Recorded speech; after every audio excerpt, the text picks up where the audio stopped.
What would you do if your child disappeared without a trace? One quiet morning, Jenna walks into her son's room, only to find his bed empty and the window slightly open. No signs of forced entry, no ransom note.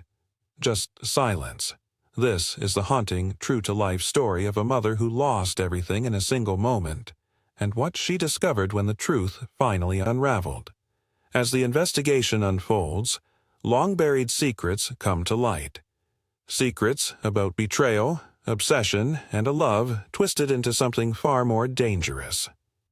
In this second part of the story, Jenna faces her deepest fears, confronts the one person she hoped to never see again, and begins to rebuild the life that was almost stolen. But can you ever truly heal from something like this? Or does the shadow of it stay forever? Watch to the end to uncover the full story. Tell us in the comments, what would you have done in her place? Don't forget to like this video and subscribe for more powerful, real-life inspired stories. The early autumn sun spilled golden light across the quiet streets of Lake Forest, Illinois. A soft breeze rustled the amber leaves scattered along the sidewalks, and the scent of cinnamon and pine wafted faintly from open windows.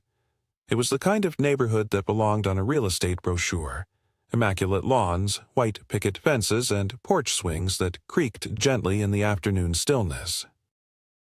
Inside one of the picture-perfect homes, Jenna Hartley stood in the kitchen, her hands wrapped around a steaming mug of black coffee.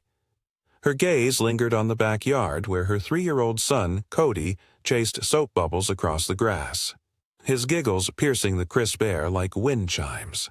The golden curls on his head bounced with every step, his joy radiant and untouched by the tension that had quietly grown roots inside the house. To an outsider, the Hartleys were the embodiment of a perfect young family. Eric was a regional sales manager for a growing tech company. Clean-cut, well-spoken, and charming in the way that made neighbors trust him with their spare keys and daughter's college recommendations. Jenna was a freelance designer who worked from home, filling the house with soft tones and hand-picked florals, crafting beauty even on days when her heart felt empty. And yet, beneath the suburban polish, something had shifted. The silence between them had become louder than any argument. It lived in the pauses of conversation, in the way Eric's eyes didn't quite meet hers anymore, in how his hugs were timed, too short or too purposeful like an obligation. He wasn't cruel, he wasn't absent, but he was distant, in a way Jenna could no longer rationalize. She watched him now through the sliding glass door. He was kneeling in the grass, helping Cody with a toy lawnmower, his smile wide, his laugh natural, but she noticed the way he checked his phone 3 times in 2 minutes, the way he quickly silenced it when he caught her watching. Something was wrong. She could feel it in her bones. That same feeling had been creeping in for months, ever since Eric started working late twice a week and spending more time at the gym than at the dinner table. He was always explaining things before she asked. Where he'd been, why he didn't pick up, what client he was meeting. The over-explaining told her more than the words ever could. She hadn't said anything. Not yet. She had scanned his phone once while he was in the shower, hands shaking like a thief. Nothing obvious, no names that stood out, no flirty messages. Just a lot of late-night emails and a recurring number saved only as K. She wasn't sure which was worse, the absence of proof, or the gnawing instinct that proof existed somewhere, just out of reach. "Mommy, look!" Cody's voice pulled her from her thoughts. He stood proudly, holding up a crushed dandelion like it was a trophy. Jenna smiled, warmth returning to her chest. She slid open the door and knelt to take it from him, brushing a kiss to his cheek. "You're my sunshine," she whispered. He grinned and ran back to the grass, already chasing the next bubble. Behind her, the screen door slid again. Eric stepped into the kitchen, his cologne trailing faintly behind him, a scent she used to love, now oddly unfamiliar. He poured himself a coffee, then leaned against the counter, scrolling through his phone with one hand. "Did you get Cody registered for preschool?" she asked, her voice calm but alert to every flicker of his expression. "Yeah, I emailed the forms yesterday," he said, eyes not leaving the screen. "I'll forward you the confirmation." Silence fell between them again, too thick for a morning that should have been simple. Jenna studied his profile, trying to read between the lines of his jaw tension and casual tone. "Eric, are you seeing someone?" The question fell like a knife on the granite counter. He froze, not visibly, but she saw it in the millisecond of stillness, the barely perceptible shift in his breath. Then he looked up, face composed. "No," he said. Flat, certain, too fast. "You're acting different. Maybe because you keep accusing me of something I'm not doing." His voice was still calm, but the edge was there now, coiled beneath the words. "I'm not accusing, I'm asking. There's a difference." Eric exhaled, pinching the bridge of his nose. "Jesus, Jenna. Can we not do this today?" She nodded slowly. "Right, let's not." He walked past her toward the living room, coffee in hand, tension in his spine. She stood still in the kitchen, pulse thudding in her ears, the dandelion wilting between her fingers. Later that night, Jenna lay awake in their shared bed, staring at the ceiling. Eric's back was turned to her, his breathing even, detached. She wondered if he was asleep or just pretending, the same way he pretended to still be present in their marriage. She reached out a hand, almost placed it on his shoulder, then stopped. The silence between them had become more comfortable than the truth. Down the hall, Cody stirred in his sleep, clutching his stuffed bear. Innocent, protected, for now. But Jenna didn't know yet that her world was about to shatter. That beneath the surface of this quiet suburban home, a devastating betrayal was already in motion, one that would steal everything she thought she knew. And it all began with a lie wrapped in silence. It started like any other morning. The soft beep of the baby monitor, the smell of coffee drifting from the automatic machine Jenna had programmed the night before, the gentle hum of wind outside. The world was quiet, too quiet. Jenna stirred in bed, the edges of a dream slipping away like mist. She rolled over and reached for her phone. 6:42 a.m. Cody usually woke up around 6:30, babbling to his stuffed bear and demanding pancakes by 7. But this morning, silence. She sat up, heart picking up pace. Maybe he was still asleep, or maybe he'd kicked the monitor off the nightstand again. She slipped out of bed, the cold hardwood biting at her bare feet.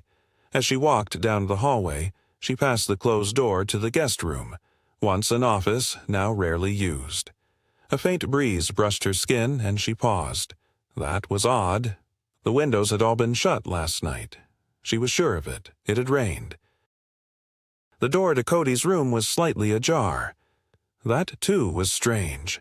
They always left it open just a crack so he wouldn't feel boxed in, but now it stood half open like someone had gone in, or out. "Cody?" she whispered, nudging the door open with trembling fingers. The bed was empty. Blankets tangled. Pillow on the floor. Bear missing. "Cody?" Louder now, voice rising. No answer. She checked the closet, then behind the curtains. Her breath caught. The window was open. Half an inch, no more. Not enough for a child to open from inside. Not unless he'd stood on something. Not unless someone had— "Eric!" she screamed, her voice raw, echoing off the walls. She was already tearing down the hall when she heard footsteps pounding from the master bedroom. Eric appeared, shirtless, eyes wide, hair tousled. What's wrong?" "He's gone," she shouted. "Cody, he's not in his bed. The window's open." Eric blinked once as if the words took a moment to register. Then he rushed past her, into their son's room. He stood there for a beat too long. Quiet. Still. Jenna rushed to the window. No broken screen, no marks, just the faint smell of night air and wet leaves. "Check the backyard," she yelled. Maybe Maybe he climbed down. Maybe he... But even as she said it, she knew it made no sense. Cody couldn't reach the lock. He was 3. He was scared of the dark. He didn't wander. Eric took off through the hallway and out the back door. Jenna stood in the center of the small bedroom, her hands pressed to her mouth, trying to breathe. Her eyes scanned every surface, every corner. No overturned chair, no muddy footprints, no signs of struggle, just absence. She picked up the bear, Mr. Buttons, half buried under the dresser. He never slept without it. Never. Her vision blurred. Eric returned 5 minutes later, breathless. No sign of him, not in the yard, not behind the fence. I don't know. Jenna collapsed onto the bed, sobs ripping from her chest. Call 911, she gasped. Call them now. Eric hesitated, just for a second. Then he grabbed his phone. The sirens came fast. 2 police cruisers and an unmarked detective car. Neighbors started appearing on their lawns, robes wrapped tight, coffee cups forgotten in hand. The whole street vibrated with unease, the kind that settles in when something awful happens to good people. The first officer on scene, a woman with sharp eyes and a voice trained not to alarm, began asking questions. Jenna tried to answer, but her words tangled. Her hands wouldn't stop shaking. The officer guided her gently to the living room, where she sat wrapped in a blanket, answering between gasps. What time did you go to bed? Midnight. Maybe later. I was working on a client project. Did you hear anything during the night? Any unusual sounds? No, nothing. Was the window locked before bed? I think so. Yes, I always check them. Eric paced silently across the room, arms crossed, jaw tight. He looked pale, but he didn't speak, not unless spoken to. Did your son ever talk about running away? Being scared? Anyone bothering him? He's 3, Jenna snapped more sharply than she meant. He doesn't. He wouldn't. He's just a baby. The officer nodded gently and continued writing. They searched the house top to bottom, every closet, every crawlspace. They brought in K9 units, tracking dogs that sniffed Cody's pajamas, and circled the backyard for a scent trail. They widened the perimeter. Drones scanned the nearby woods. Neighbors were questioned. Ring cameras pulled. Nothing. No signs of forced entry, no ransom note, no shoe prints, no broken locks, no broken anything. It was as if he had vanished, plucked from his bed by a ghost. By noon, local news vans parked down the block. Jenna sat curled on the couch, rocking back and forth, clutching Mr. Buttons like a lifeline. Her skin was cold, her eyes hollow. Eric spoke to the detectives in the kitchen, his voice low. Jenna could hear pieces. No. I don't know anyone who'd do this. No enemies, no one with a grudge. Yeah, my wife's been under a lot of stress lately. That last part made her sit up. Under stress? What the hell did that mean? She stood, wobbled on her feet, and walked into the kitchen. Are you blaming me? She asked, voice hoarse. Eric turned, startled. What? No, I'm just saying. They asked about anything unusual. I told them about the night terrors Cody's had. That's all. Jenna stared at him. For the first time that day, she saw it. Not panic, not grief, just restraint, calculation, and something else behind his eyes, something like resignation. Why aren't you freaking out? She whispered. Your son is gone, but you're calm, too calm. Eric's mouth opened, closed. I'm not calm, he said. I'm trying to hold it together. For you. She didn't believe him. That night, after the cops left and the house sat in quiet again, Jenna lay on the floor of Cody's room, staring at the ceiling. She didn't want to sleep. Couldn't. Every creak in the house felt like a footstep. Every gust of wind a voice calling from outside. She remembered tucking him in the night before, kissing his forehead. Love you, Bug, she had whispered. Now her lips felt numb, and somewhere out there in the dark, her little boy was missing. Or worse. And the thought that haunted her most wasn't who took him. It was that the person might have had a key. The following morning began before the sun. By 5 a.m., the quiet cul-de-sac of Evergreen Drive had transformed into a makeshift command center. Flashing blue and red lights pulsed against the white siding of houses. Police cruisers lined the street. Detectives stood huddled around coffee thermoses and printouts. Yellow tape cordoned off the Hartley home like a crime scene from a show Jenna never wanted to be part of. She sat at the dining room table, staring at a mug of untouched tea. She hadn't changed clothes. Her eyes were rimmed red and swollen. Every tick of the clock thudded in her chest like a countdown to nowhere. Across from her, Detective Mia Carrington, a woman with sharp cheekbones and steady eyes, leaned forward. Her voice was even, calm, like a nurse delivering news you weren't ready to hear. "Jenna, we're launching a formal Amber Alert. We've put out Cody's photo across all state lines. Airports and bus terminals have been notified. Time is critical in cases like this." Jenna nodded mechanically. She barely heard the words. Amber Alert, bus terminals, airports. It felt like fiction, something that happened to other people on the news. Not to her baby, not to her Cody. "Do you know anyone?" Carrington asked gently. "Anyone at all who might want to hurt your family?" Jenna hesitated. The air around her felt tight. Names flickered in her mind, but they didn't belong to monsters. They belonged to people she'd seen at barbecues, friends, co-workers, neighbors who'd held Cody when he was a baby. "No," she whispered, "no one." The detective nodded as if she'd expected that. "We'll be pulling phone records, emails, reviewing security footage from traffic cams, doorbells. Time is everything right now." Jenna felt her throat close.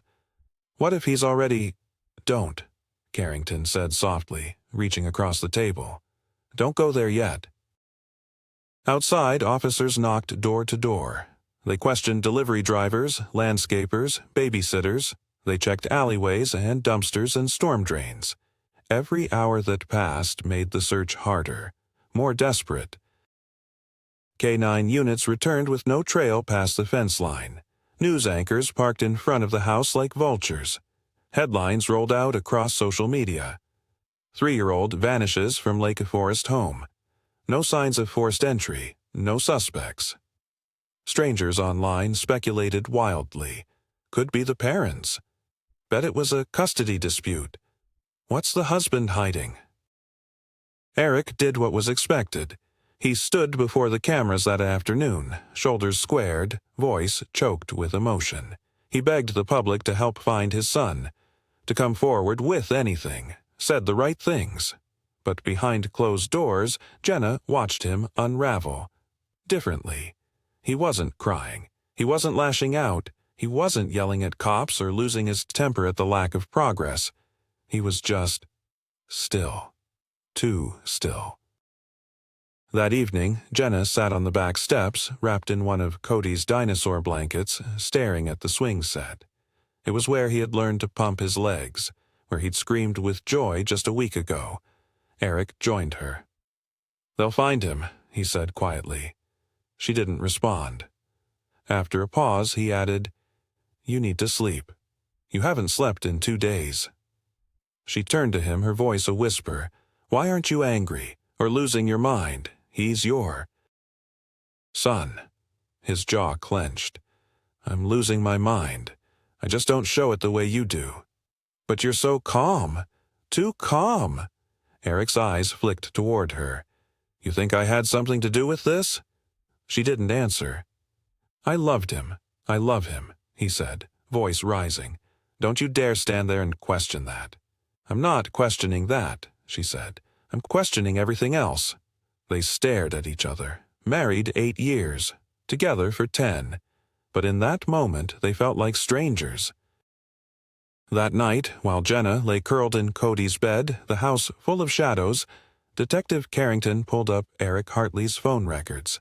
She scrolled past work calls, junk mail, texts with clients, and then she found a string of messages to a contact saved as just K. Midnight. 2 days ago. K. Still no decision. Eric. I told you, not yet. K. You promised. I'm tired of waiting. Carrington leaned back in her chair, eyes narrowing. Something wasn't right. And maybe, just maybe, the person responsible wasn't a stranger at all. By the third day, the search for Cody had gone national. Cable networks looped the same grainy photo. Cody in his Buzz Lightyear pajamas, eyes wide, mouth mid-laugh, one hand holding a half-melted ice cream cone. The kind of image that shattered people, made them hold their kids tighter, made them whisper prayers even if they didn't believe. Jenna sat with her arms wrapped around herself in the detective's office. Her hair was knotted, her eyes hollow. She hadn't eaten since the first morning. Her stomach rejected food like her body knew grief was coming and refused to let it in. Across the desk, Detective Mia Carrington slid a printout forward. Phone records, text messages. One number stood out. Not because of what was said, but because of how much wasn't. So, Carrington said carefully, tell me about this number. Jenna leaned forward. Her heart thumped. Contact. K last call, 11:24 p.m. Duration, 42 minutes. Her hands began to tremble. That's not me, she whispered. No, Carrington said. It's not. We've already traced it. It belongs to a woman named Karen Delaney. She works at a regional marketing firm, same company as Eric. Jenna stared at her, unblinking. Karen? Carrington gave a slow nod. You recognize the name. I've heard him mention her. A few times. Never thought... She cut herself off, rage blooming behind her ribs. Are you saying he's having an affair? We're saying there's someone he's been talking to. A lot, especially at night. And she lives 20 minutes from here. Jenna's world shifted. The ground beneath her cracked open. She thought of the late nights, the guarded phone, the missing smiles. And you think she took Cody? Jenna's voice cracked. We don't know that, Carrington said, but we do know your husband was hiding something, and when children disappear, we look first at the people closest. That evening, Jenna didn't go home. She couldn't. Instead, she parked her car outside a Starbucks and sat in silence, watching people walk by with lattes and strollers and golden retrievers like nothing in the world had shattered. Like someone's baby wasn't gone. She opened her phone and searched for Karen Delaney. The first thing that came up was her LinkedIn profile. Blonde, confident smile, marketing manager. A face that looked friendly. Too friendly. Then Jenna found her Facebook.photos of corporate events, girls' nights. A recent post tagged Weekend Escape in Lake Geneva. But what made Jenna freeze wasn't a photo or a comment. It was the way Cody's name was nowhere. No sympathy post, no public message of concern. Nothing. For someone who worked with Eric every day. Silence. At 10 p.m., Jenna returned to the house. Eric was sitting in the living room with a beer, the TV on mute. When she walked in, he didn't look up. Detective Carrington spoke to me today, she said flatly. He turned his head, eyes cautious. She showed me your messages, with Karen.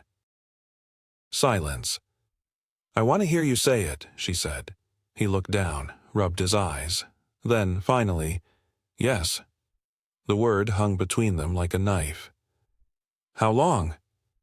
8 months. Jenna swallowed back bile. Did you love her? He didn't answer. Did you ever plan to leave me? Still nothing. You brought her into our lives, she whispered, and now our son is gone. He flinched. Don't pin that on her. Karen had nothing to do with this. You don't know that. She's not a monster, Jenna. And yet, she snapped, you were willing to burn this entire family for her. The next morning, Detective Carrington knocked on Karen Delaney's door. The woman who opened it wore a silk robe and confusion. Karen was polite, cooperative, smooth. She denied everything. "We're friends," she said. "That's all." "You texted him over 200 times last month," Carrington replied. Karen smiled tightly. "I think you'll find that's not illegal." "And what about Cody?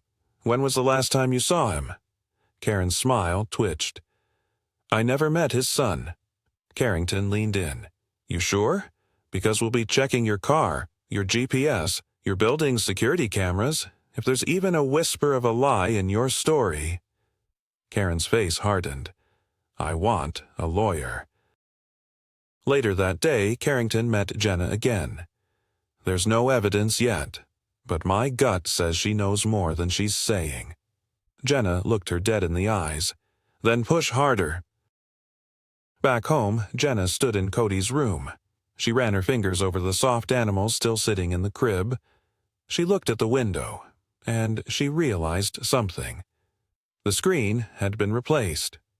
Not repaired. Replaced. She rushed to the garage, opened the trash bin. There, buried beneath empty paint cans, she found it. The old screen, bent, warped, like someone had forced it open and then quietly tried to cover it up. She stared at it, the realization crawling up her spine. This wasn't random. This was planned. And someone Eric knew, had been in their home. Jenna stood frozen in the dim garage, one hand wrapped around the twisted metal frame of the old window screen. Her pulse thundered in her ears. It wasn't a theory anymore. It wasn't just suspicion or rage or grief speaking. Someone had been in her house. Someone had entered her son's room, removed the screen, taken him, and then replaced the evidence.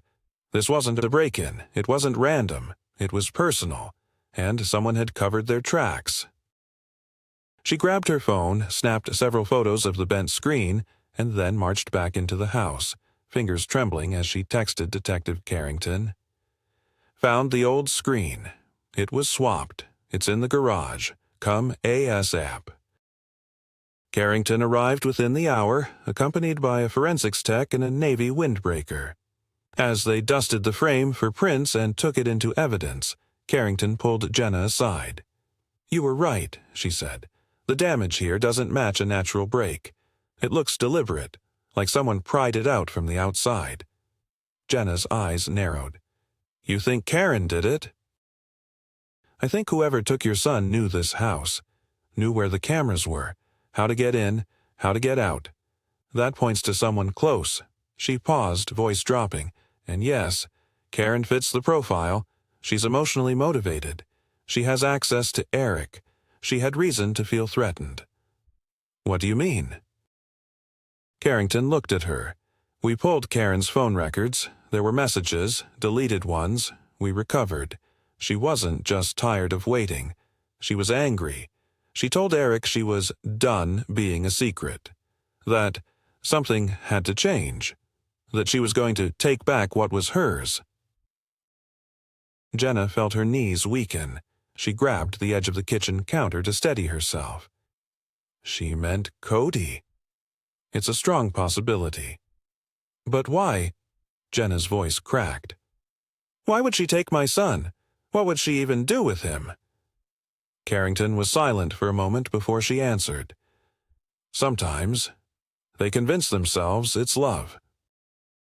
That evening, Eric came home to find Jenna waiting for him in the driveway. She didn't speak as he parked and got out of the car. "Where were you?" she asked coldly. "Work," he said. There was a meeting." "Don't lie." He closed his eyes for a second. "I just needed to get out of the house." "Did you know?" she asked. Her voice cracked under the weight of the words. "Did you know she was planning something?" Eric shook his head, but too slowly. "No. God, Jenna, no. I never would have. But you did know she was unwell, didn't you?" Her voice sharpened. "You knew she was obsessed. You just didn't want to face what it meant." "I thought she was just angry," he said. "She kept saying I was stringing her along. But I never thought she'd—" "She threatened you, Eric." He looked stunned. "I read the messages," she said. "She said she was going to take back what was hers. You knew what that meant, and you did nothing." He stared at her, jaw clenched, but had no defense. Jenna stepped closer, her voice low and dangerous now.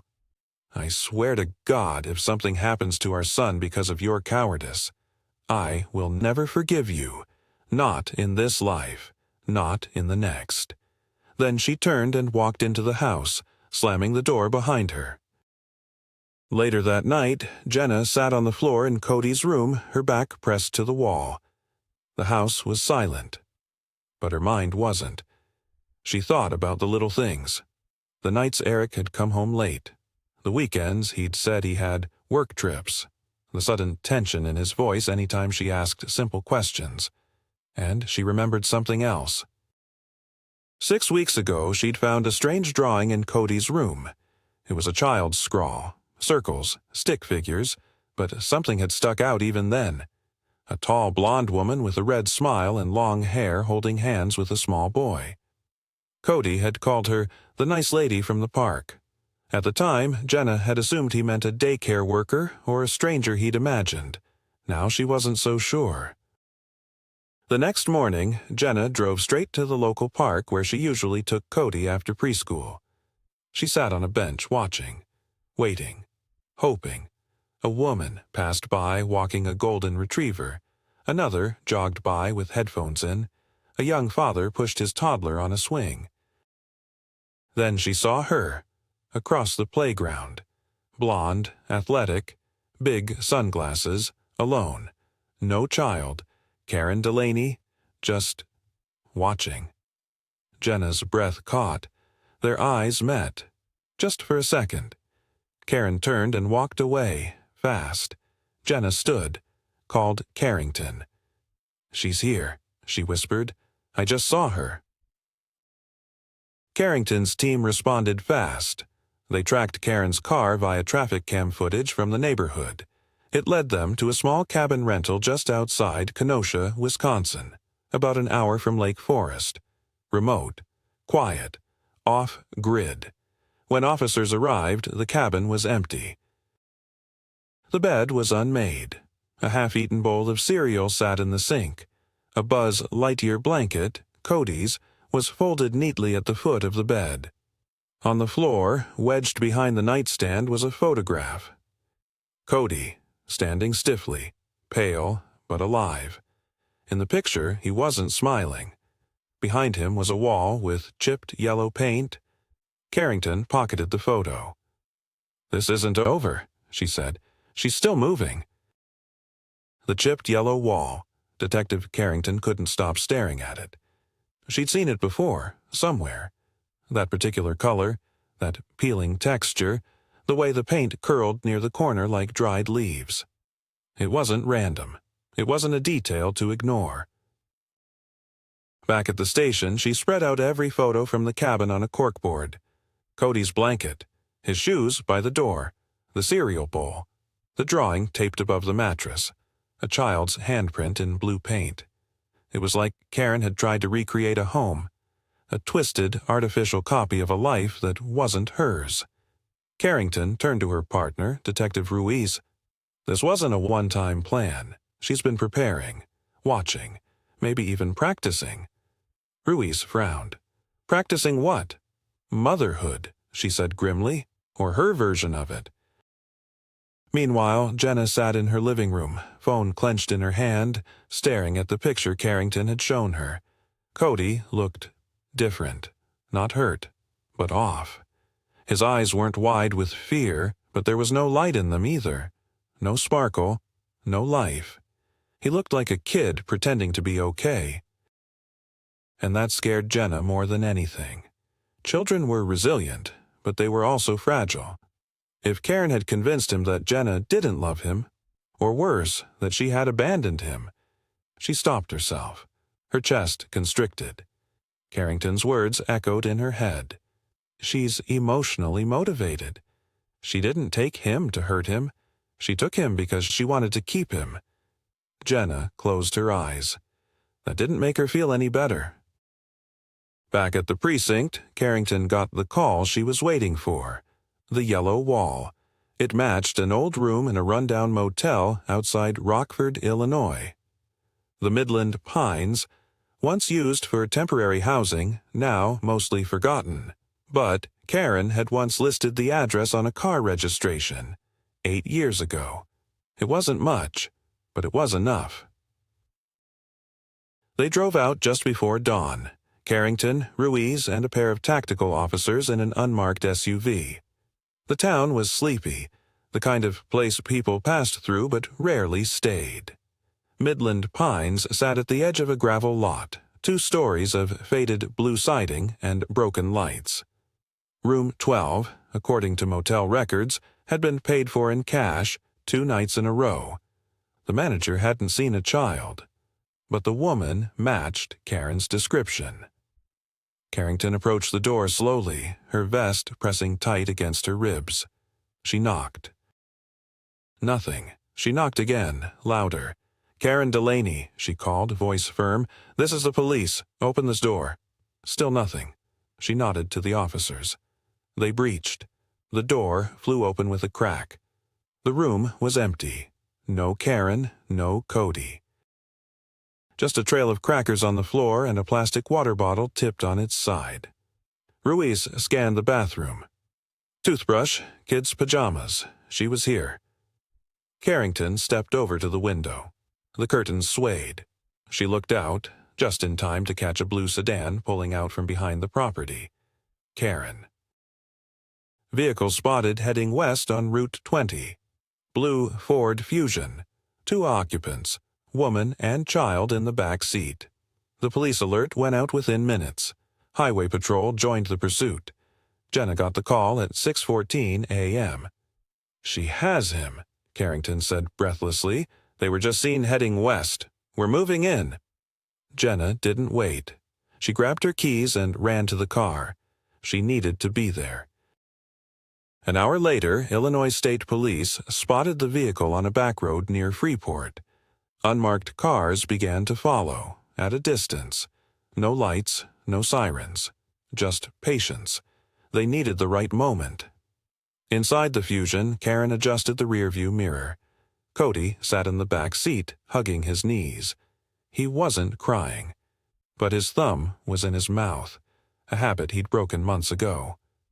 "Almost there, sweetheart," Karen said softly. "We're going to be somewhere safe. Just you and me." He didn't respond. She reached for the radio and turned on soft children's music. The sky outside was turning gray. Rain was on the way. Behind her, far enough to be unnoticed, Carrington and Ruiz readied their move.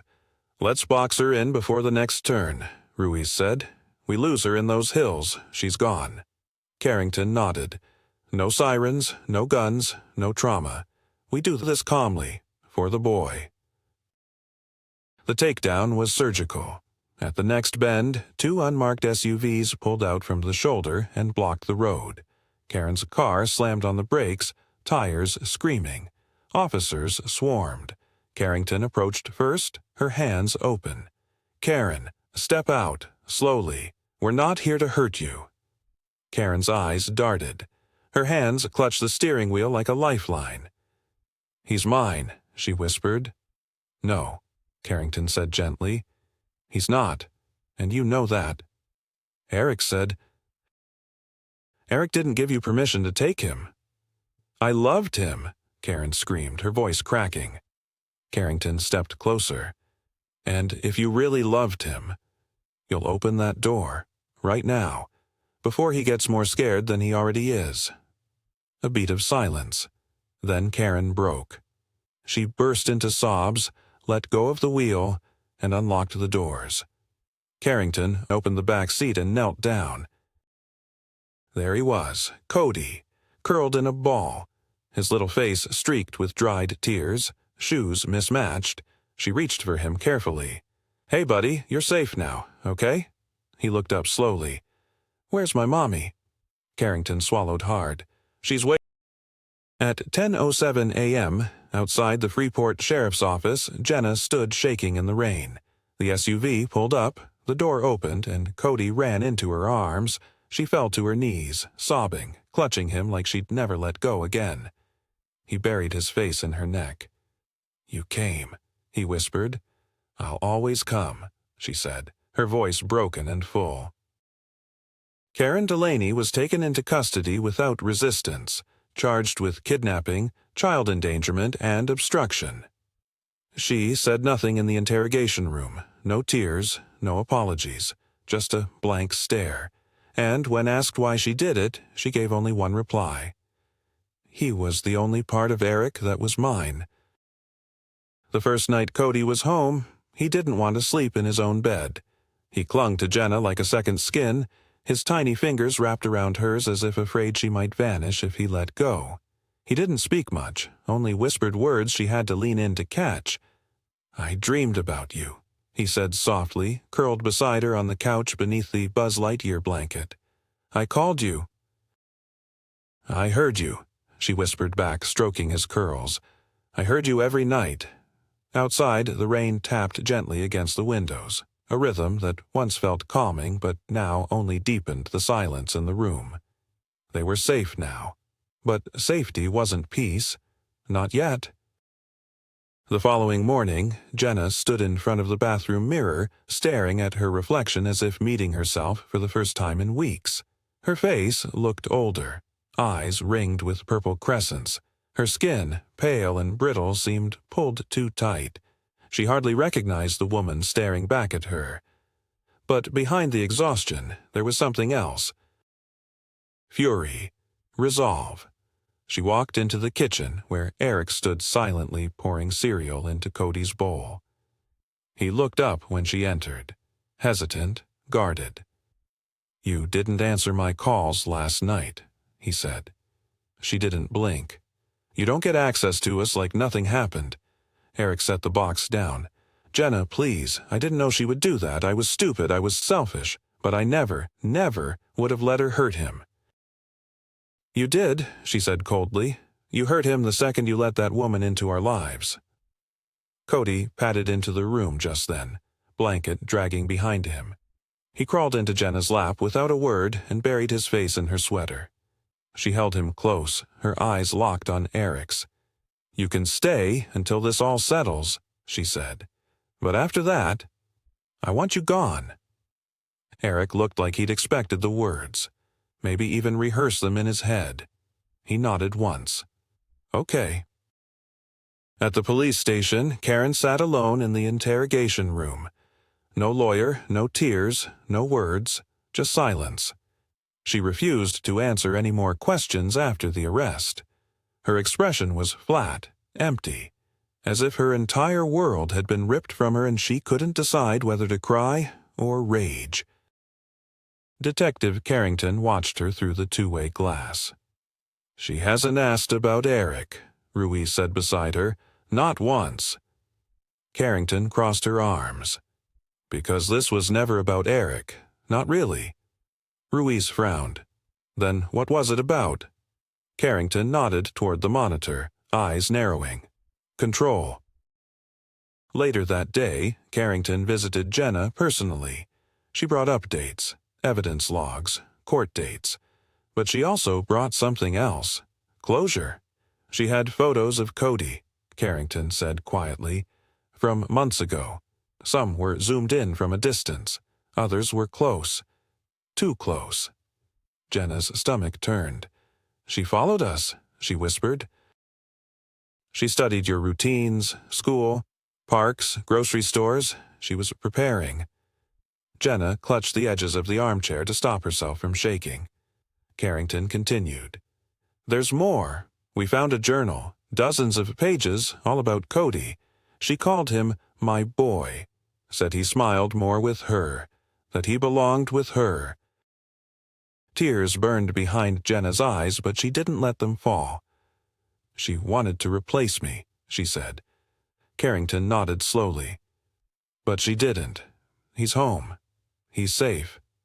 Because you never stopped looking."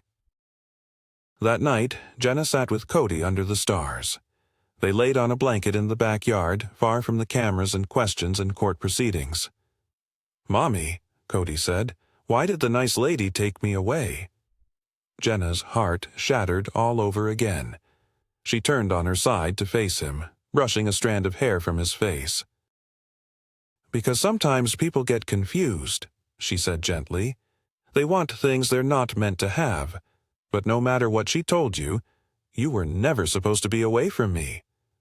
"Did I do something bad?" Jenna felt her throat tighten. "No, baby," she said, wrapping her arms around him. "You did everything right. You were so brave." He pressed his face into her shoulder. "I was scared." "I was, too," she whispered. "But you came back, and nothing will take you from me again." Above them, the stars blinked quietly. Cody drifted to sleep in her arms. And, for the first time in weeks, Jenna allowed herself to believe in after. The courthouse in Lake County was a cold, gray structure of glass and stone, modern, efficient, and utterly indifferent to the stories unfolding inside its walls. Jenna had never set foot in a courtroom before. She'd only seen them in movies, tense silences, sudden revelations, a gavel cracking through the air like thunder. But in real life it was quieter, slower, heavier. As she sat in the front row of the gallery, Cody's small Buzz Lightyear backpack clutched in her lap like a shield. The reality settled on her like a weight. Karen Delaney would be tried for kidnapping, unlawful restraint, and child endangerment. And Jenna would have to testify, not just about what happened, but about what it did to her. Karen entered the courtroom with her wrists shackled and her expression unreadable. She wore a pale blue prison jumpsuit. Her once polished blonde hair was pulled back into a rough ponytail. Her eyes scanned the room, flickered briefly to Eric, who sat behind the defense table alone, shoulders hunched, but never once looked at Jenna. She didn't acknowledge Cody either, though Jenna hadn't brought him into the courtroom. He was upstairs, in a quiet, monitored room with a child therapist, coloring spaceships and talking about dinosaurs. The prosecutor, a measured, meticulous man named Thomas Vance, rose from his seat and began his opening statement. "This is not a case about a stranger, ladies and gentlemen of the jury," he said. "This is not about a break-in or a ransom. This is about obsession, about a woman who inserted herself into another family's life, and when she wasn't accepted as part of it, she took what didn't belong to her." His voice was calm, but the truth behind it was sharp. She planned it. She watched them. She knew their schedule. And on a quiet morning in October, she opened a window and stole the child from his bed. Jenna looked down at her hands. They were trembling. Karen's attorney, a public defender named Lauren Emmett, took a different tone. "Miss Delaney is not a monster," she told the jury. "She is a woman who made a terrible mistake. Yes, she took Cody Hartley, but not out of cruelty, not out of hatred, out of emotional instability and desperation." She paused, letting her voice soften. "There was no violence, no abuse, no ransom demands. She didn't disappear into the shadows. She tried to care for him, to feed him, to make him feel safe." Jenna wanted to scream. Safe? In a strange house with no mother, no father, no one he knew. Safe? The rage boiled in her chest, but she held it down. Not here. Not yet. When Jenna took the stand, the courtroom fell still. She spoke clearly at first. Describing the morning, Cody disappeared. The open window. The missing bear. The terror that followed. But then came the harder parts. "How did it affect your son?" the prosecutor asked. Jenna blinked, throat tightening. He doesn't trust doors anymore. He asks me to lock them 3 times every night. He wakes up screaming sometimes. He clings to me if I leave the room." She swallowed hard. He's only 3, but he already knows what it feels like to be taken. There was a silence in the courtroom then. Not dramatic, not cinematic, just heavy. Real. Karen stared at the table. Still no emotion. When the defense cross-examined, their strategy was clear. Soften the crime. "Mrs. Hartley, Emmett said, voice gentle. "You mentioned your husband had an affair with Miss Delaney, is that correct?" Jenna stiffened. "Yes." "Would you say that your son had ever interacted with Miss Delaney before the incident?" "No," Jenna said firmly.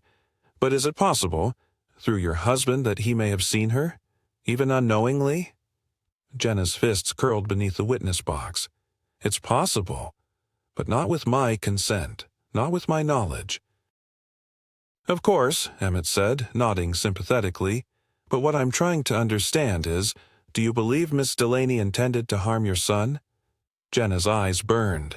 "Harm isn't always bruises and broken bones," she said. "Sometimes it's lies, confusion, fear that never leaves." The courtroom was silent again. Even Eric looked down. When Eric testified, his voice was barely above a whisper. He admitted to the affair.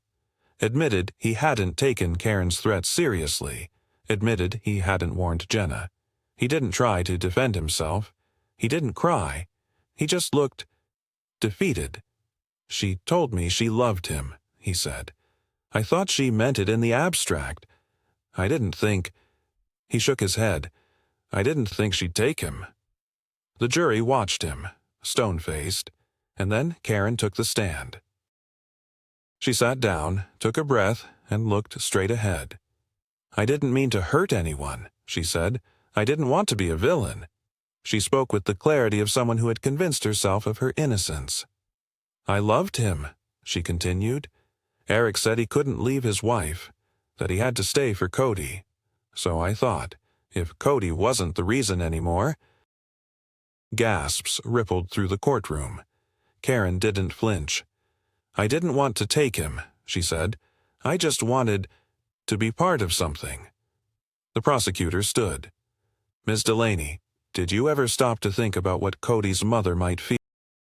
Silence. "Did you think about the trauma of waking up to find your child gone? The panic? The helplessness?"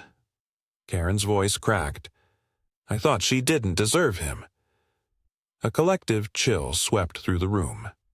That was the moment. The nail in the coffin. The verdict came 3 days later. Guilty on all counts. Jenna sat with her hands clenched, not in triumph, but in mourning. Mourning what had been lost, even in victory. Karen showed no visible reaction, no tears, no apology, only a single glance, brief, sharp, at Eric.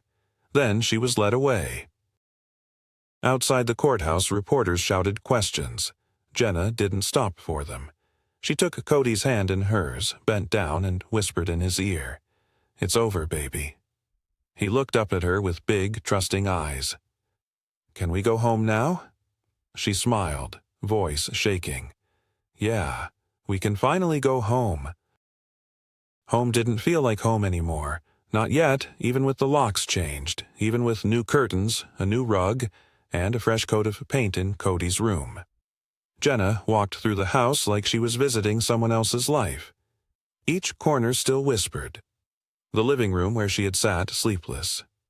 The kitchen where she had waited for Eric to tell the truth. The backyard where Cody once shouted to the sky on his swing, now sitting still and dusted with fallen leaves. Nothing had been broken, and yet everything had shattered. Cody was slowly adjusting. He had stopped asking where the lady was. He no longer cried when the sun set. But his play had changed.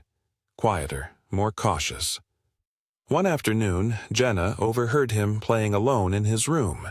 His stuffed animals were gathered in a circle. "You can't go," he told them. "If you go, you don't come back. So just stay." She stood in the doorway, biting her lip, forcing herself not to step in. Let him process. Let him speak it out, even if in whispers. Later that night, as she tucked him in, he turned toward her. "Will you be here when I wake up?" She nodded, her throat thick. "Always." "Even if someone opens the window again?" She pulled the covers tighter around him, leaned in and whispered, "No one will ever get through that window again. I promise you, baby." But she didn't sleep that night. She sat in the hallway with a mug of cold tea and stared at the locked door. Eric moved out 2 weeks after the trial. He didn't fight, didn't beg. He packed his things in silence and kissed Cody on the forehead. Jenna watched from the porch, arms folded tightly around herself. "I know I failed you," Eric said quietly. She didn't answer. "I'll never stop trying to fix that, even if I can't." "Don't fix me," she said. "Fix yourself. For him." He nodded, opened his car door, and drove away. Cody watched through the window. "Where's Daddy going?" he asked. Jenna knelt beside him. "He's not going far, just to another house. You'll still see him." "Why? Because sometimes families change." He thought for a moment. "But we're still a family?" She kissed the top of his head. "Always." A month passed, then another. Jenna began to breathe again. Not the shallow, tight breaths of panic, but full, deep ones. Cody began sleeping through the night. The nightmares didn't vanish, but they came less often. When they did, he ran to Jenna's bed and climbed in silently like it was routine. And she'd hold him, whisper lullabies from when he was a baby, and wait until the storm passed. She started seeing a therapist, started journaling again, writing poetry she didn't show anyone. Grief, she realized, wasn't a straight line. It came in waves, some soft, some merciless, but they were hers now, and she was learning to swim. One Sunday morning, Jenna took Cody to the park, the same one where Karen had once watched them from afar.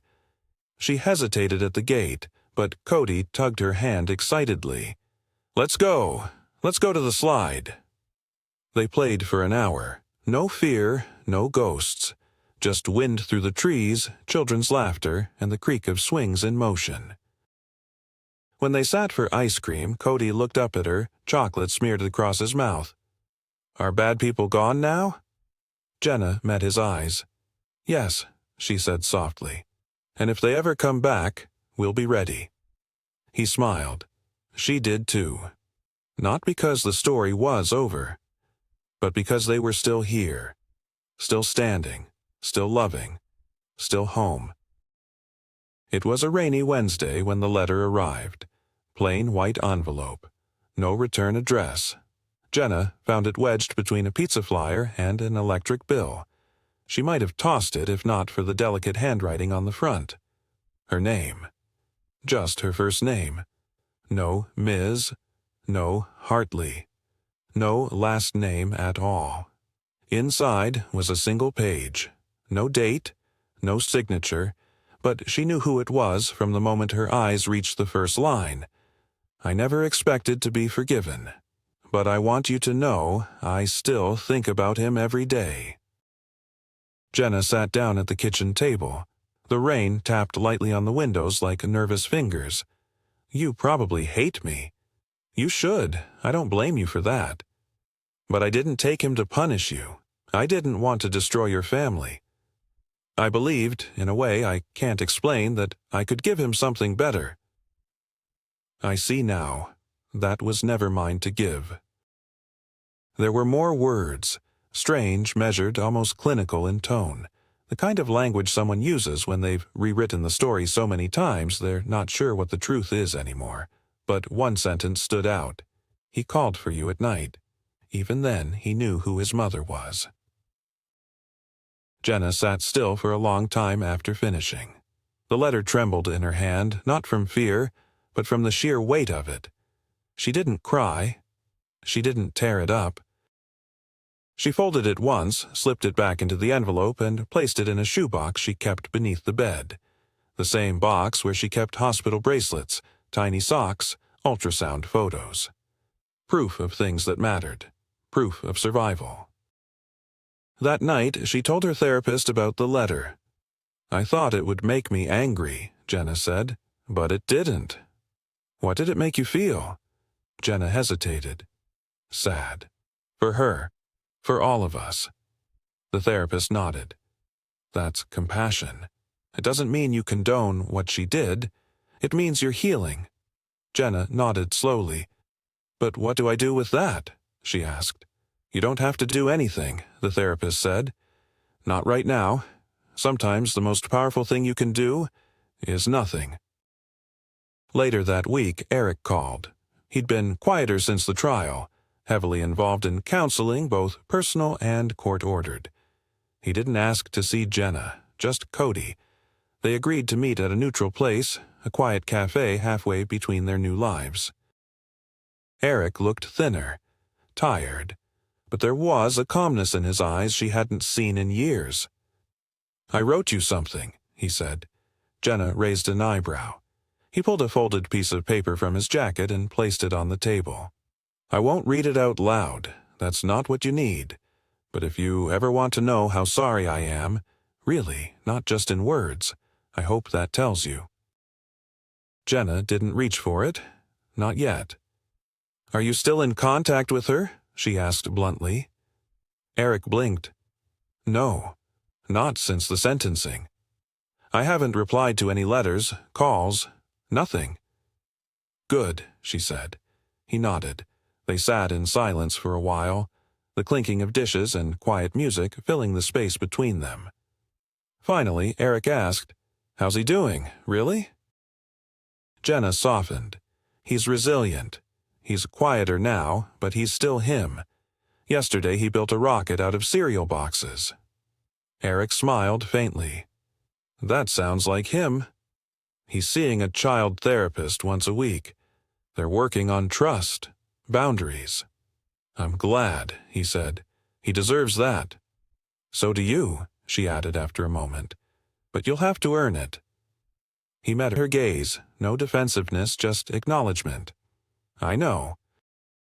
That evening, Jenna sat on the floor in Cody's room, helping him line up action figures across the carpet. "Why do they always fight first?" he asked, moving a plastic soldier across the rug. "Who?" she asked. "In the stories. Why don't they just talk and be nice?" She smiled.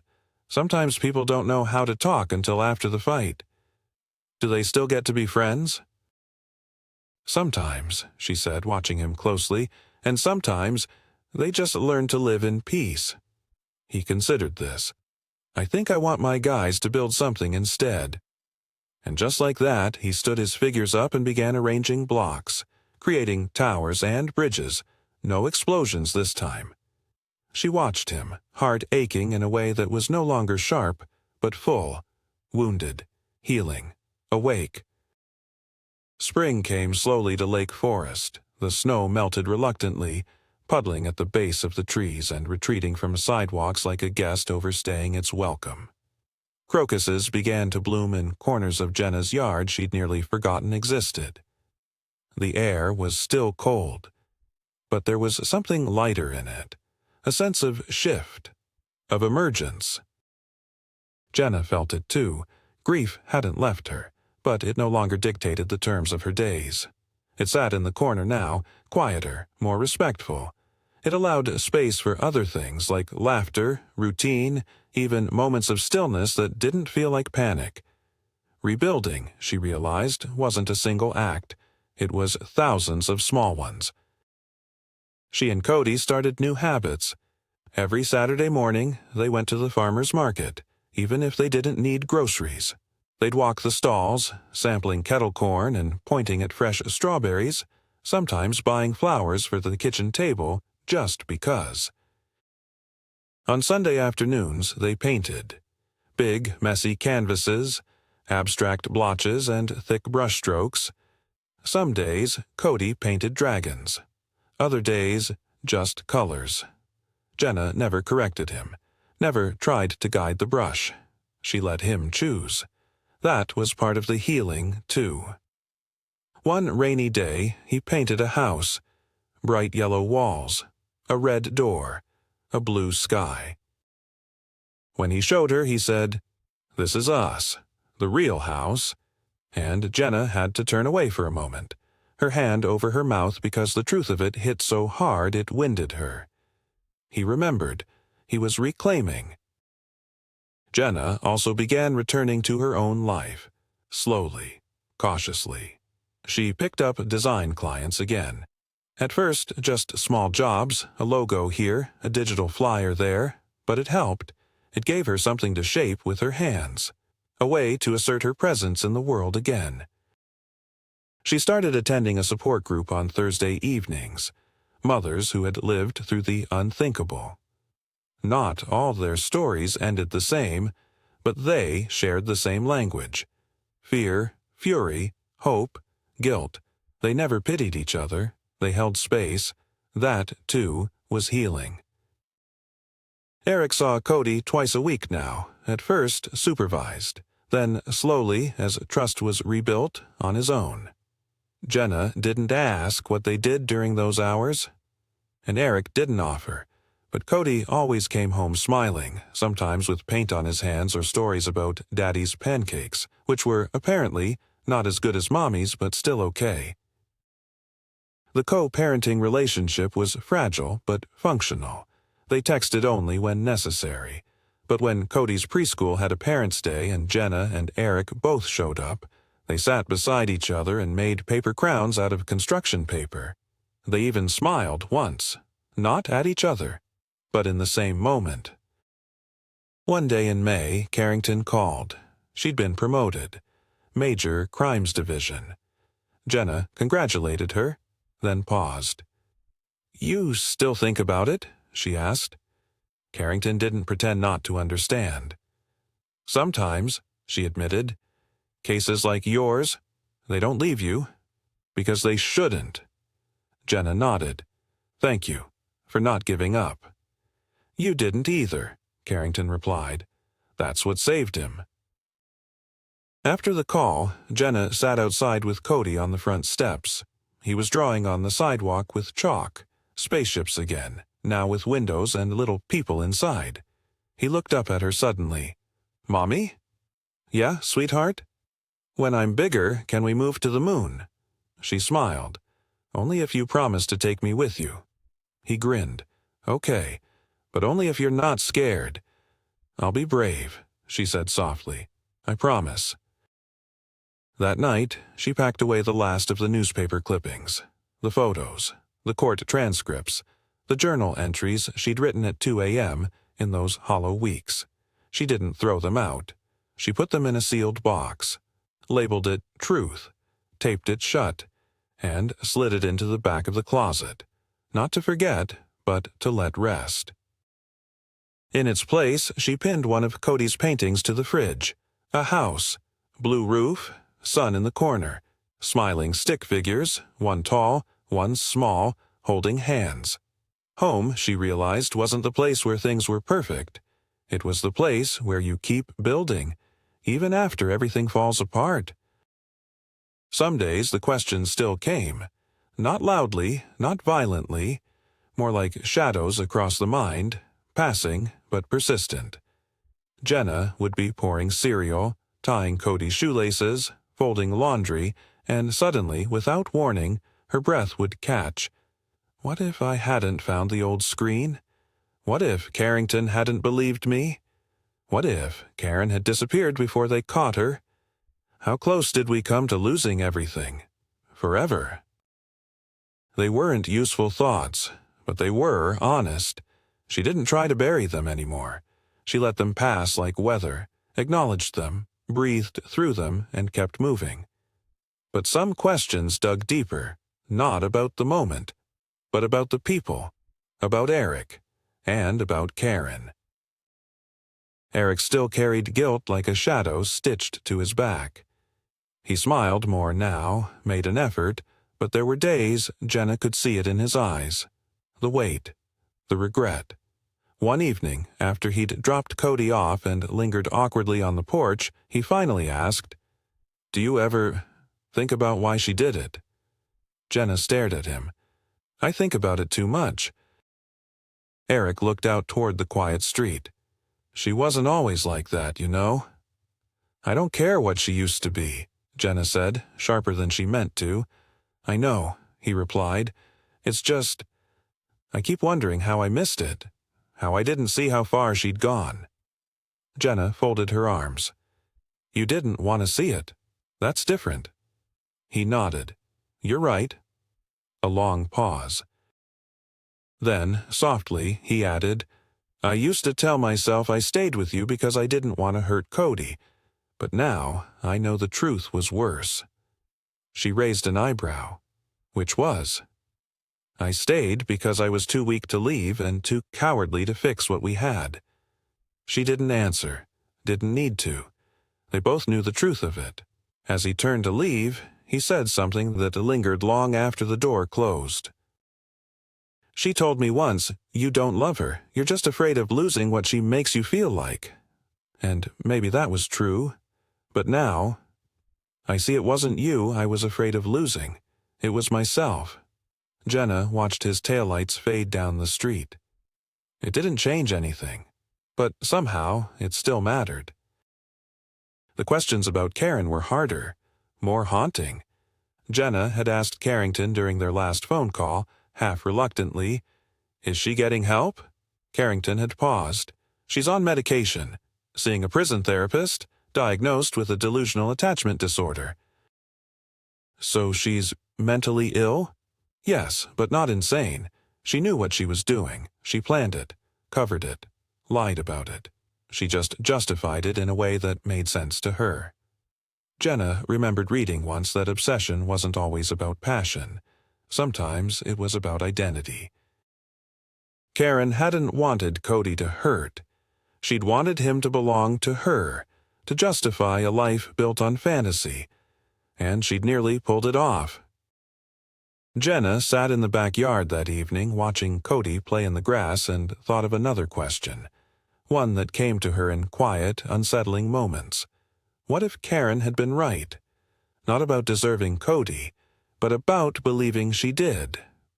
What if, in some alternate life, with a few more lies, a few more months, Cody had stopped asking for Jenna?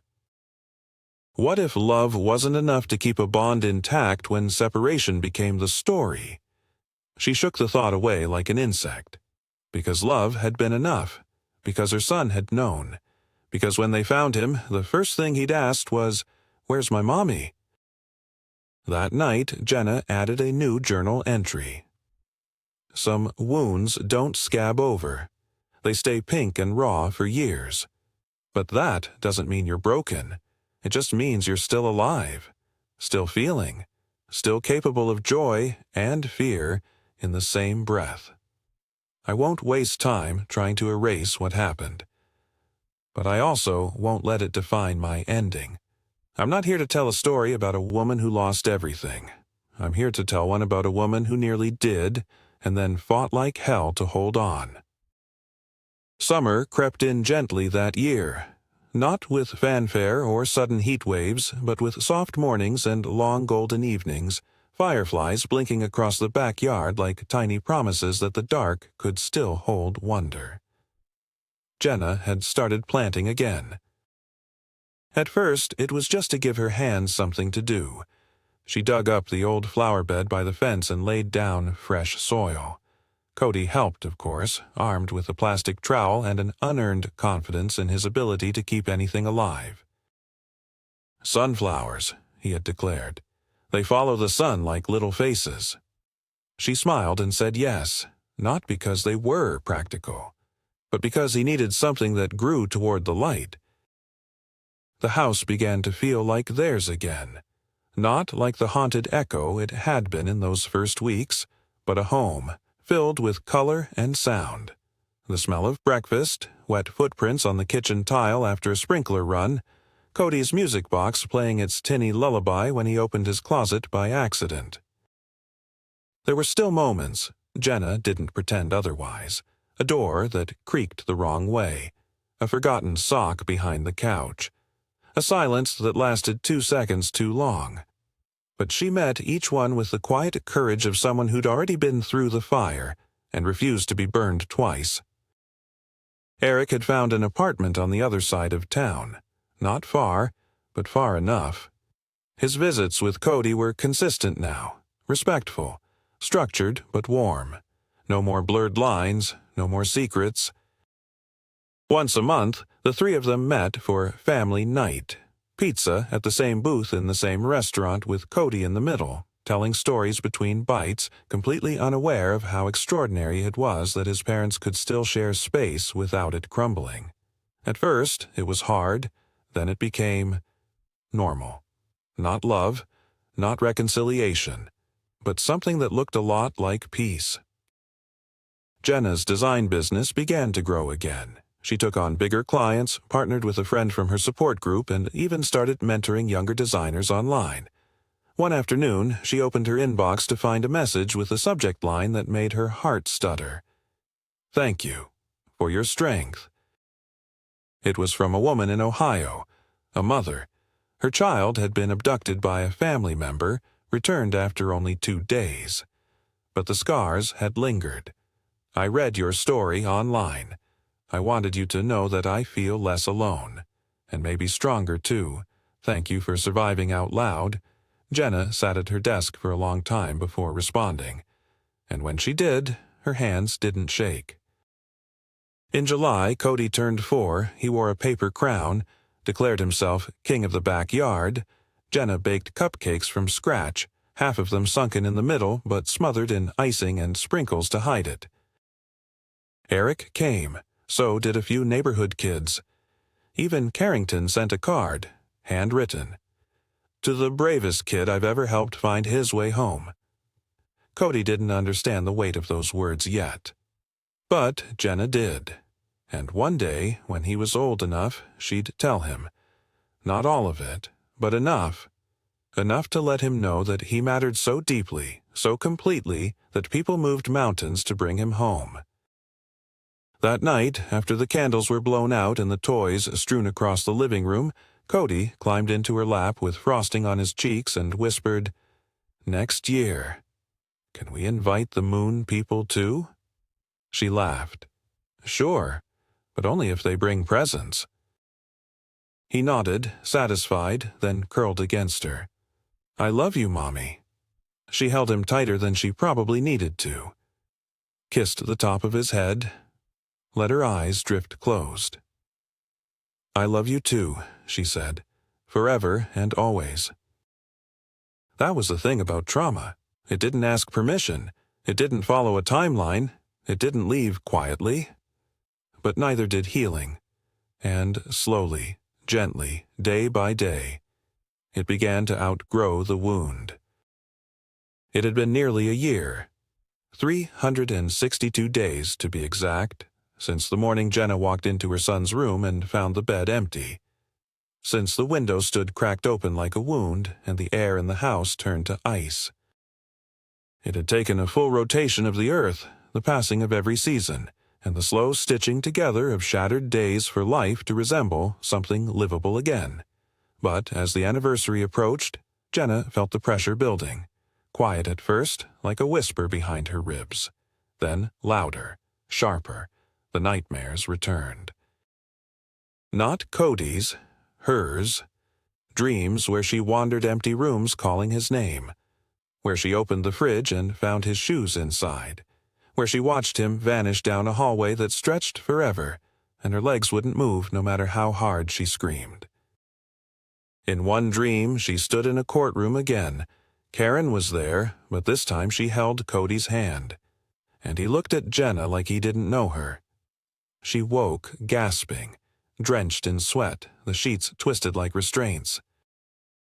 On the actual morning, the house was too quiet. Even Cody sensed something different. He came into the kitchen still in his pajamas, dragging Mr. Buttons, the bear he hadn't touched in months. "Mommy," he said, "can we stay home today?" She crouched down in front of him. "Why, sweetheart?" He shrugged, but his eyes searched hers. "I don't want to go to school. I want pancakes, and I want to play with just you." She swallowed the lump in her throat and nodded. "Okay, let's have the stay-home day." It wasn't about the pancakes, he remembered. Not all of it. Maybe not the details. But his body remembered the date, the tension, the way the world had turned upside down exactly 1 year ago. Later that morning, Jenna took him to the lake. It was overcast, wind pressing off the water like breath from another world. Waves licked the rocks quietly. Birds wheeled overhead. Cody, tossed pebbles into the surf, counting seconds before they sank. She watched him from the bench, arms wrapped around herself. And then, without really planning to, she spoke. "You know," she said softly, "you got lost last year. For a little while." He looked at her, wide-eyed but not afraid. "I remember," he said. "I wasn't home." "No," she said. "You weren't." He nodded once. "But you came." "I did." "You were mad?" She paused. "I was scared and sad, but not at you." "Were you mad at Daddy?" She hesitated longer. "No," she said. "Not mad, just hurt." He considered this, skipping another stone. "Did you stop loving him?" Jenna exhaled slowly. "Sometimes people love each other in ways that don't work anymore, but that doesn't mean they stop loving." "Will we all live together again?" The question hit her like a wave. She wanted to answer quickly, clearly, to protect him from the uncertainty of adult emotion. But he deserved the truth, the kind that was gentle but honest. "No," she said softly, "but that doesn't mean we're not still a family." He didn't cry. He didn't even flinch. He just nodded again. And after a few minutes he climbed onto the bench beside her and leaned his head on her shoulder. They sat that way until the wind turned cold.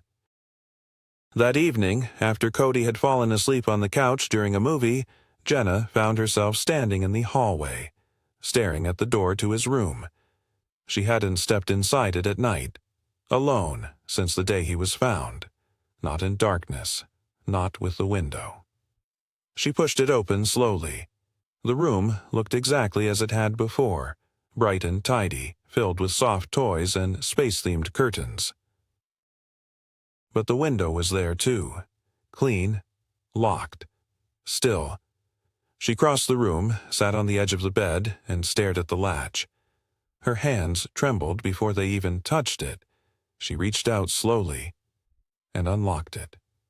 The sound of the click sent a shock through her body, a flash of memory, bare feet on wood, sirens, her own screaming voice.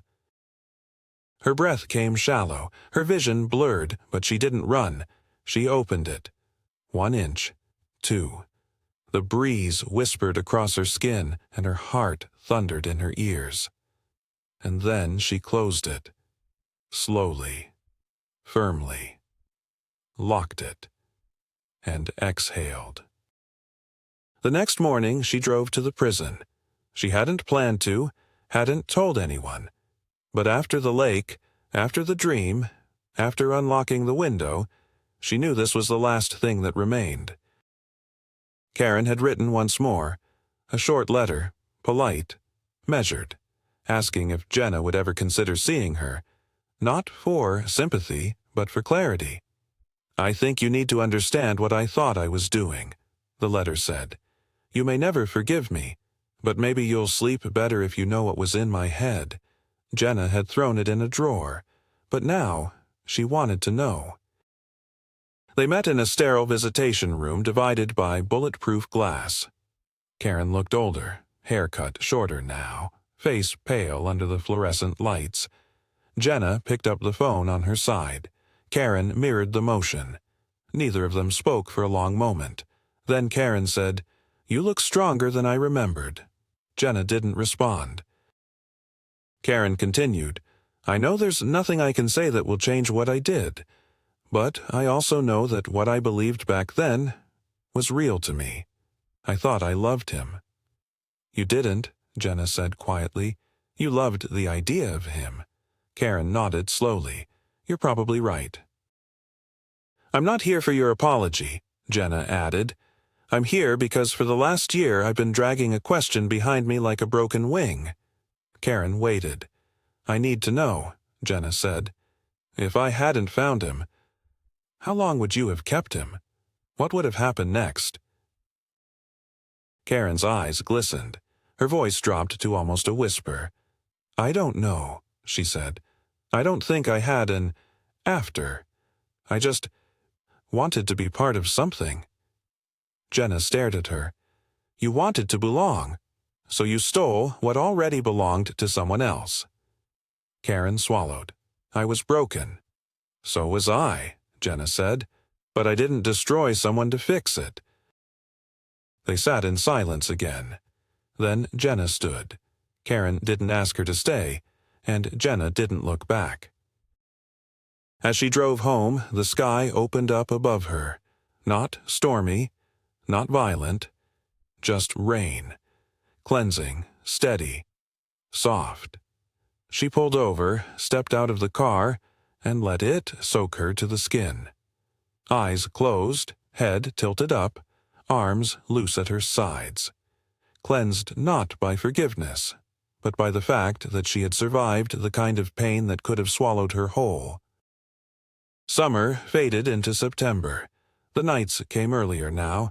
The air cooled with each passing week, and the sharp tang of autumn crept in on the wind. Life didn't go back to normal. There was no such thing anymore, but it moved forward. And sometimes, forward was enough. Jenna stood at the front of Cody's preschool on the first day of the new term. Backpack? Check. Lunchbox? Check. Courage? That took a little more work. Cody adjusted his Velcro sneakers and glanced up at her. Are you going to cry again? He asked with a grin. She laughed softly, squatting to fix the collar on his shirt. Probably. He wrinkled his nose. It's okay. I won't tell anybody. She kissed his forehead. Deal. He hugged her quickly, then ran inside, waving once before disappearing into the cheerful chaos of kids and crayons and tiny cubbies. And just like that, he was gone again. But this time, she wasn't afraid. The house felt quiet that morning, not empty, just still. She poured herself a cup of coffee and sat at the kitchen table, watching the steam rise like a soft ghost. Then, almost without thinking, she pulled open her laptop and opened a blank document. Title: What Stays? A Story of Loss, Survival, and Everything After. She didn't know what the book would become. Maybe a memoir, maybe a collection of letters, maybe something she would never publish. But she needed to write it, because there was a difference between moving on and making meaning, and she wasn't moving on. She was building something new. In the afternoons, they walked to the park again. Same swings, same laughter. But now Cody ran farther ahead, more confident, more curious. He made friends, asked questions that twisted Jenna's heart in the best way. Big questions for someone so small. Mommy, when people die, do they come back as stars? She looked at the sky. I think maybe they become the things that help us see in the dark. He nodded like that made perfect sense. Sometimes she still heard the echoes. A creaking window, a dog barking in the night, her own breath catching at the sound of silence that lasted a beat too long. But now, she met those ghosts without flinching. She no longer feared the dark, because she knew light could stay. On the 1-year anniversary of the day Cody came home, they held a small picnic in the backyard. No speeches, no tears, just joy. Carrington came, bringing Cody a book on constellations. Eric brought a kite. Jenna made lemonade, and Cody declared it too sour, but drank 2 glasses anyway. As the sky turned lavender and the stars blinked into view, Cody looked up and said, Can we find the moon now? Jenna wrapped a blanket around his shoulders and pointed upward. There, she said. See it? He squinted. It's smiling. Yeah, she whispered. I think it is. He leaned against her, and for a long moment they just watched the sky together, mother and son, wrapped in quiet and safety and the grace of what was still here. Not everything had been lost. Some things had been found. Others had been reborn. Jenna would never forget what had happened. She would never unfeel the terror or unlive the ache, but she also wouldn't allow it to swallow the years ahead. Because her story wasn't about the window that opened one awful morning. It was about the door they had walked back through. together. It was about the boy who remembered her voice in the dark, and the woman who found the strength to bring him home. The end.